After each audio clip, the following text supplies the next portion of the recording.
to Cardiac Radio for Teens. For those of you who don't know, I'm Bia, and Cardiac Radio for Teens is a place where teens can come together with other teens to learn about Spiritist teachings and topics in a way that makes sense to us and we can relate to in modern-day society as teenagers. So we have been reading through the Spirits book together, and we've been going question by question, page by page, and not only just reading what it's saying and, okay, I read it, I'm done, I never have to look at it again. No, we're going through it and trying to comprehend further and trying to make sure we really understand, because sometimes we just read things and we just see the words on the pages, but we don't comprehend any of it. We don't retain any of it. So hopefully going through it and trying to break it up piece by piece and making sense of it, we'll have a better idea of what's going on. So last week we started chapter 8 in the second part of this book, and it's about the emancipation of the soul. And when we looked up this word emancipation, it was to set free. So we're really talking about the freedom of the soul. So while the spirit is in the body, what kind of freedom in a corporeal body like we know it on earth, what kind of freedom does that spirit have? So that's what we're talking about. And it started off with the first section about sleep and dreams. And so that's where we left off. We only read the first question, but the first question went on for many pages. But if you did miss last week, I highly suggest you go back, because it makes more sense once you've listened to everything in a section or even everything in the whole book, because it goes in chronological order so that we can understand the simpler things before we move on to more complicated ideas. So let's pick up where we left off and start at question 403. Why don't we always remember our dreams? So that's a good question. So why don't we remember what we dreamed all the time?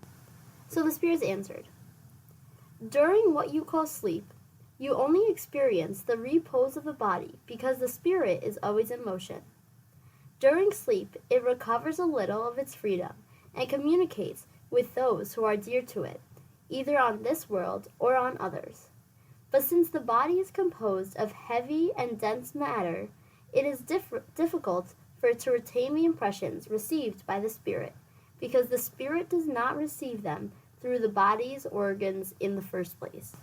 So the first thing they're mentioning here is that when we're sleeping, it's only our physical body that's relaxing and recuperating, because the spirit is always in motion. The spirit doesn't stop to just sit and relax and recover. The spirit is fine. So our physical body is recovering, but the spirit is still in action. So like we started talking about last week, so during sleep, when the body is just resting, the spirit has a little bit more freedom, and the spirit can go to places and communicate more with the spirit world than it can when it's with us very closely attached. So what we're dreaming is what our spirit is going through, what our spirit is seeing and experiencing. But our body is very different from the spirit's body. So sometimes we can't really, our physical body can't comprehend things that happens to the spirit. Or sometimes we don't remember everything because it's not actually happening to the physical body, so our physical body doesn't remember it. Like, we know that a fire is hot. So if you put your hand over it and if you touch it, or if you burn yourself one time, then you're going to remember. Don't do that, because it happened to you physically and you can feel it and you have the scar and you know that it hurts.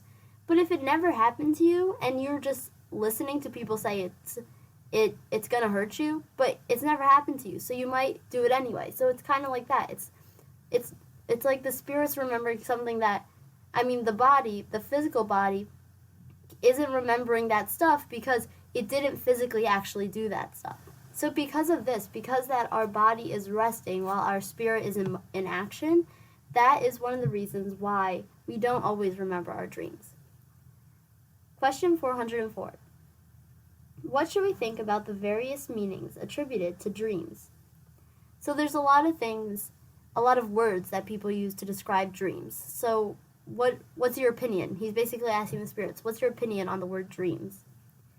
And the spirits answered, dreams are not true in the sense that fortune tellers, for example, understand them. For it is absurd to believe that dreaming about one matter necessarily foretells another. So what they said right there is that some people, they think that, because you had this dream, that means this and this and this and this happened. And they're saying that that's kind of crazy to think that just because you're dreaming one thing means that all these other things happened or this specific thing happened. So that kind of doesn't make sense. That's kind of crazy, they're saying. And then they continue. They are true in the sense that they present real images to the spirit, but these images often have no relation to what occurs in its corporeal life. So what they're saying, so the dreams are true in that it's what the spirit is experiencing, but sometimes it doesn't have a relation to the corporeal life of that body. And then they continue. Furthermore, as we have stated many times, they are a memory of the past. Lastly, they may also sometimes be presentiment of the future, if God allows it, or a vision of what is occurring at the moment in another place to which the soul has gone. Don't you have numerous examples of people who appear in dreams to warn relatives and friends about what is happening to them?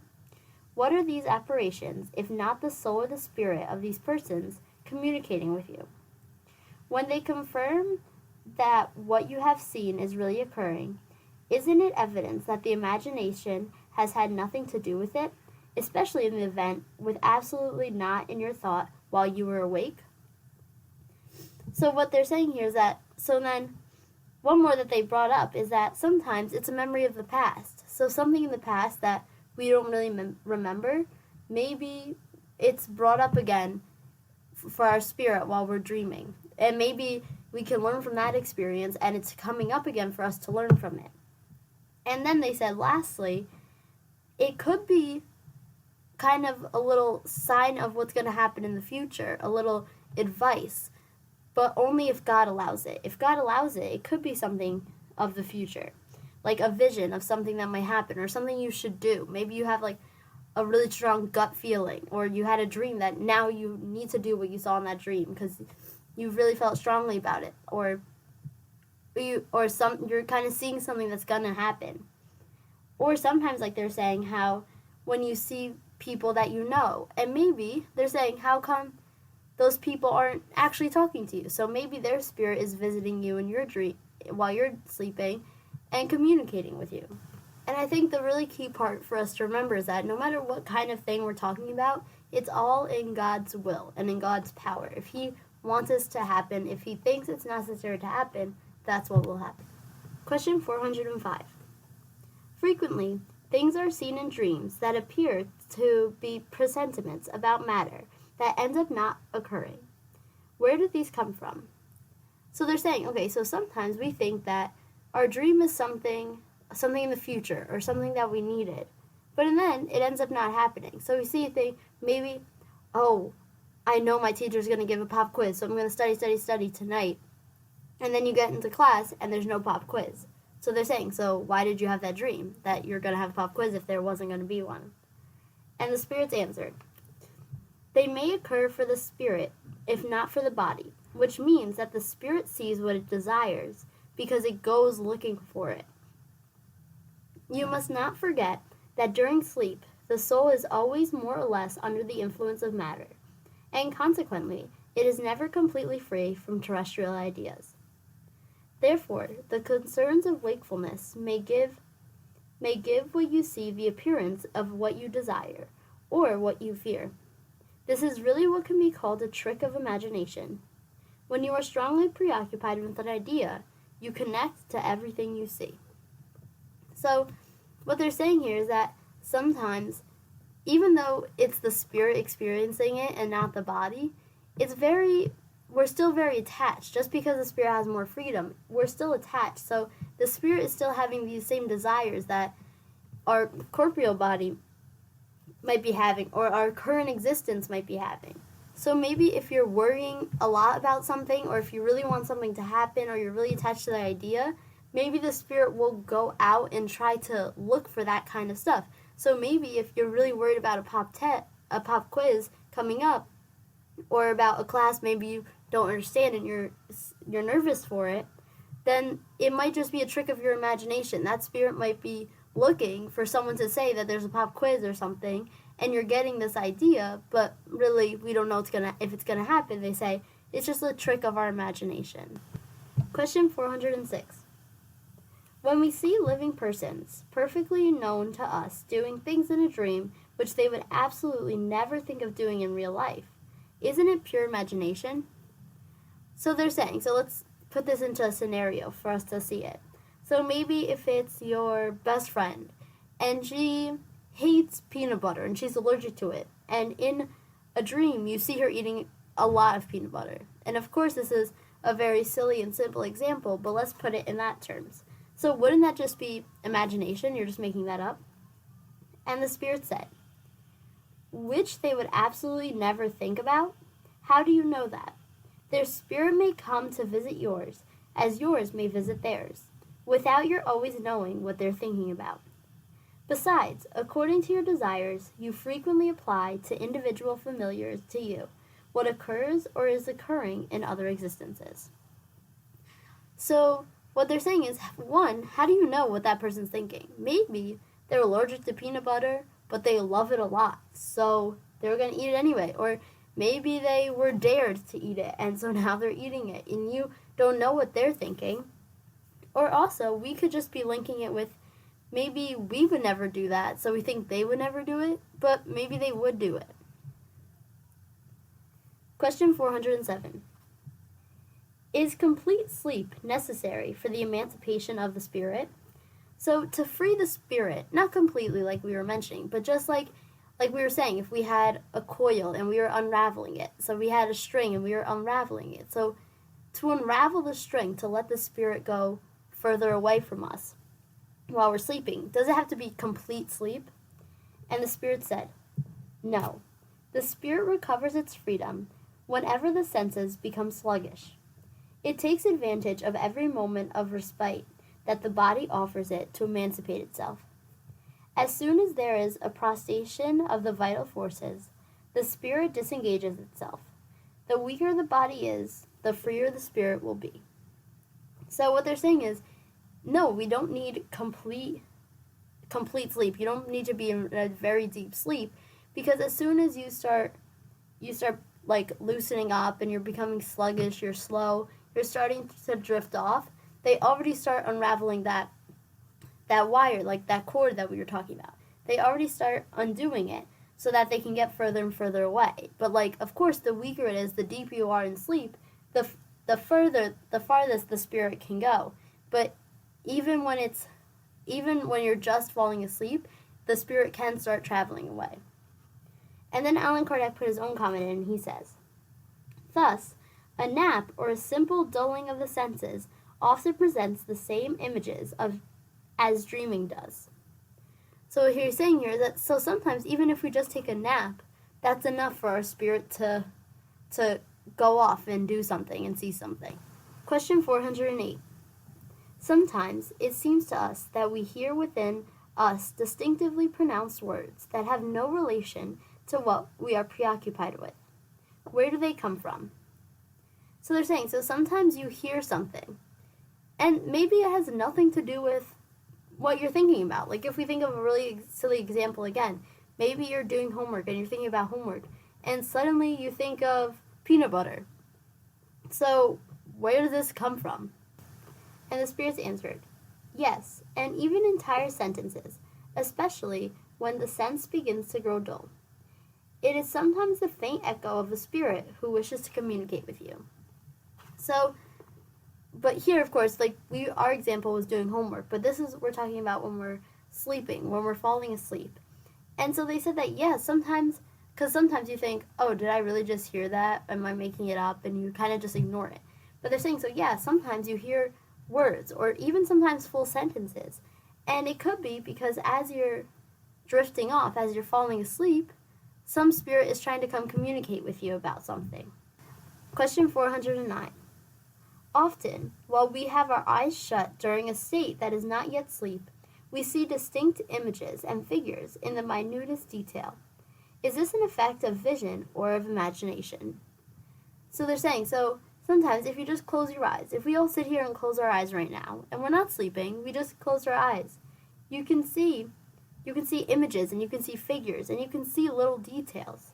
So they're saying, is this your vision? Does this have to do with your eyes? Or is this your imagination? And the spirit said, the body being numb the spirit tries to break its chains. It travels and sees. If sleep were complete, this vision would be a dream.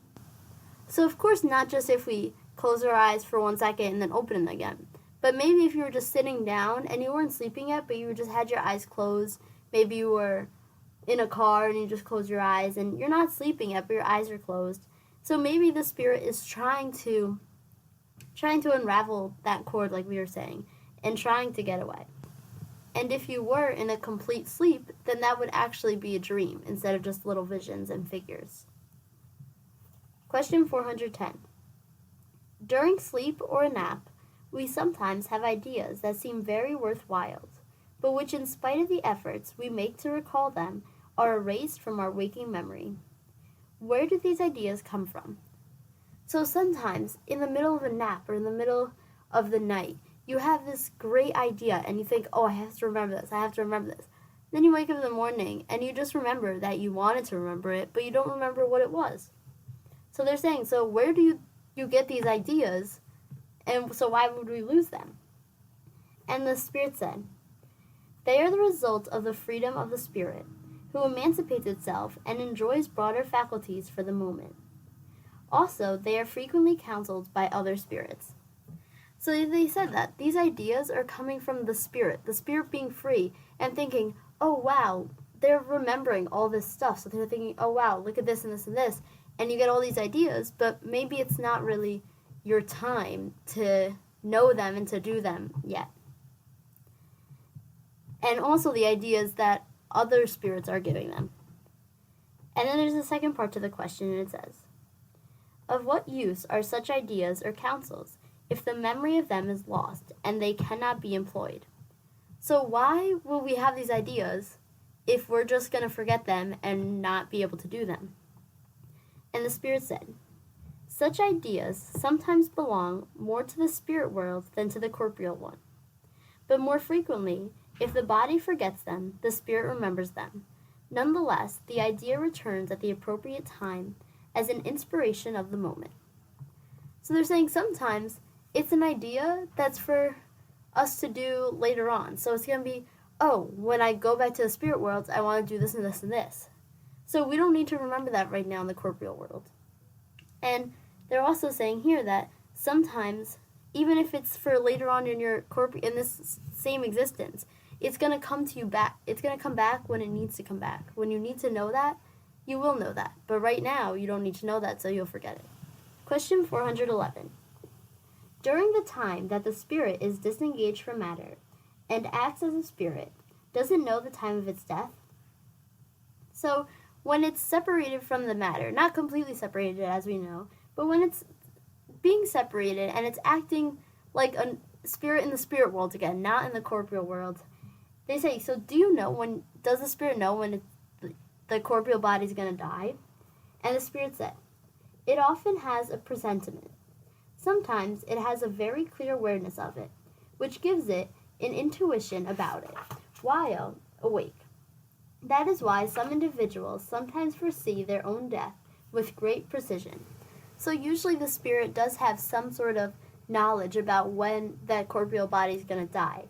But sometimes it's not that clear, sometimes it's vague, but sometimes it's very clear and very specific, and that's why some people have slight ideas, because their spirit knows so much about when that they start to recall, and that's why some people may know many details, precise details about their own death.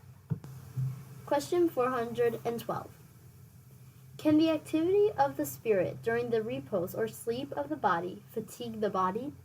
So, when we're sleeping, our body is resting, our body's getting energy so we can start all over again for the next day. But the spirit is very active. So if the spirit's very active, is it making the body tired? And can it make the body tired? And the Spirit said, yes, because the spirit is connected to the body like a balloon tied to a post. In the same manner that the jerking movement of the balloon shakes the post, the activity of the spirit reacts upon the balloon and may produce fatigue. So it's saying that what if you tied a balloon to a post? If if the post is shaking, the balloon's going to shake, and vice versa. So if the balloon is shaking, then the post is going to shake.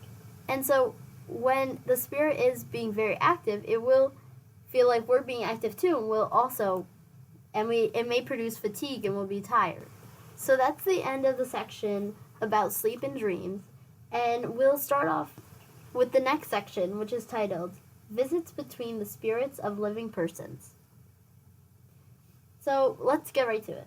Question 413.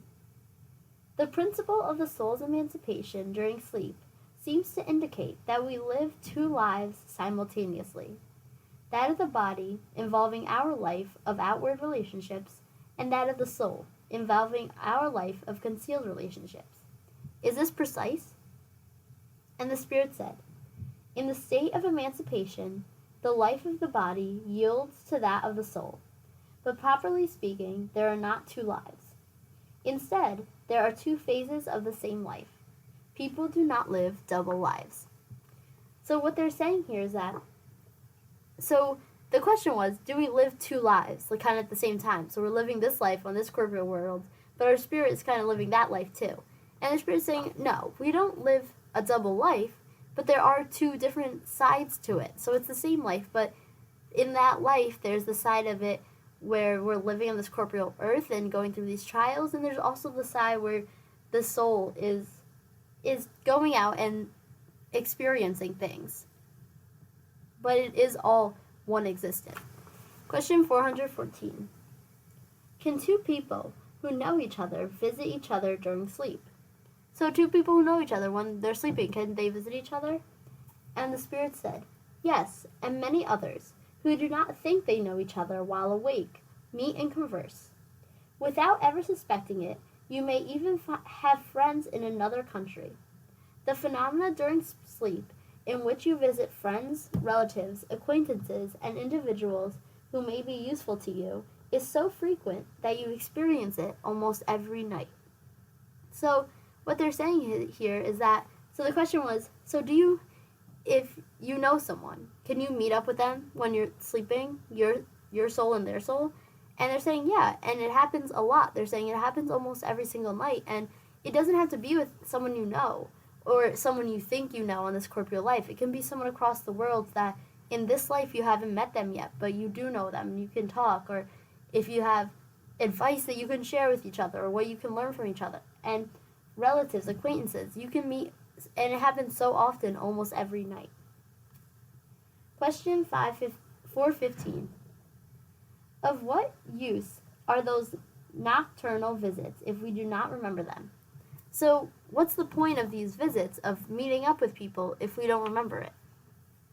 And the Spirit said, ordinarily, upon awakening, an intuition remains that is almost always the origin of certain ideas which arise spontaneously without you being able to explain them, and which are but the ones grasped during colloquies. So what they're saying here is that, so we don't remember the exact conversation and we don't remember what happened, but sometimes when an idea just pops to our head, or we wake up with an idea and we think that it's just our conscious, we say a lot, but it could be something that we talked about with someone and we created this idea, if whether they gave us the idea or we came up with the idea together, and we got this idea, and when we wake up, it's just like it just comes to our head, and we don't remember that it happened. But what is important, like say if there's an idea that's important that we need to remember, we will remember that.